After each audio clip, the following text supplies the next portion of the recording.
mga kaskope, dito kami ngayon sa 14. Pupunta kami Kalamama, magdupag kami ng tubig. So dito yung tubig, dalawang container. So ihatid namin sa taas dahil mahirap yung tubig dito sa alas 5 lang ng hapon, tapos alas 5 ng madaling araw. So ayun, hatid muna namin din para may tubig si mama. So ayun mga kaskope, pahinga muna kami din, kahingal. Simula doon sa baba, dito lang kami nagpahinga. So ito yung dala namin, tapos ito yung isa, yung inupuan ko. So aakyat pa kami doon mga kaskope sa taas, doon Kalamama. So hatid kami ng tubig, so nakakahingal. So ito mga kaskope, isa kami hindi din aakyat. Up.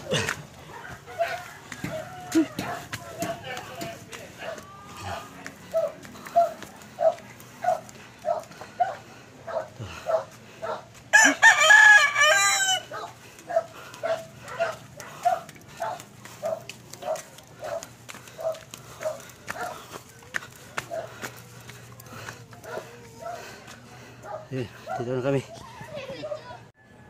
Hingal. Dito na yung tubig. Simula doon mga kaskope sa baba, yung daanan doon. So ngayon dito na kami. So ngayon mga kaskope, naabutan kami ng ulan. So ngayon pahinga muna kami saglit dahil maulan pa. Nakahatid na kami ng ng tubig, dalawang container. So ayun, medyo maambon pa kasi.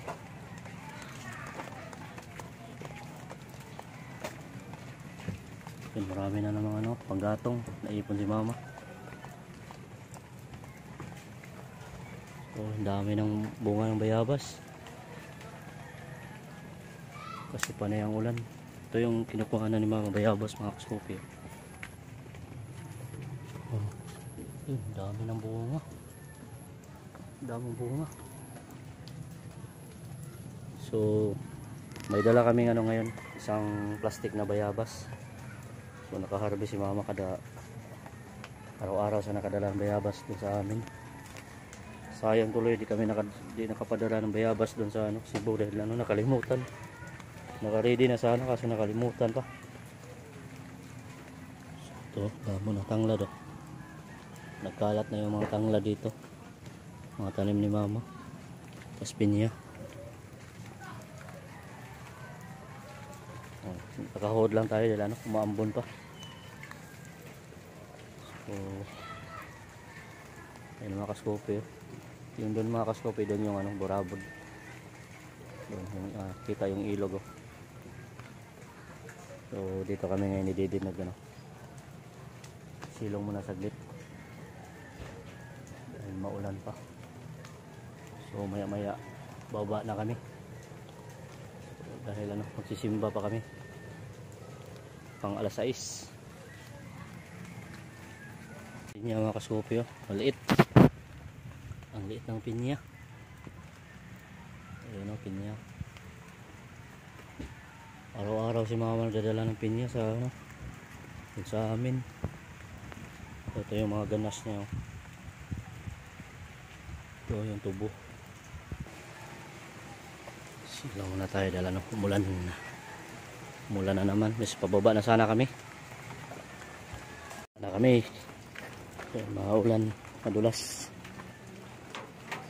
Mga kaskope, may dala si Dede na bayabas, isang plastic, kakalahating plastic. So araw-araw kaming nakakadala ng bayabas.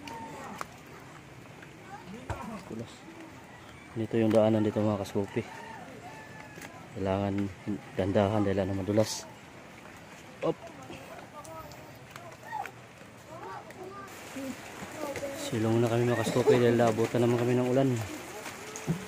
So dito na kami sa siminto na. So ayun, nalis na kami dahil na silong na tayo mga kaskope dahil umulan na naman.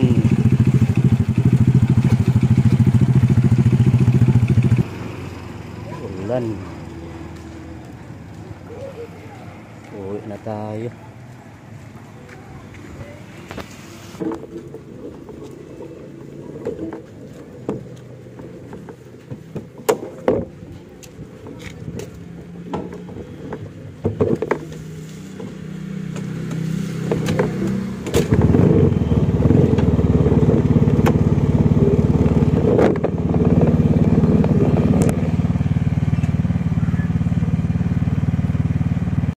Ayun, uwi na kami mga kaskopi. Hindi din dala na medyo hina na yung ulan.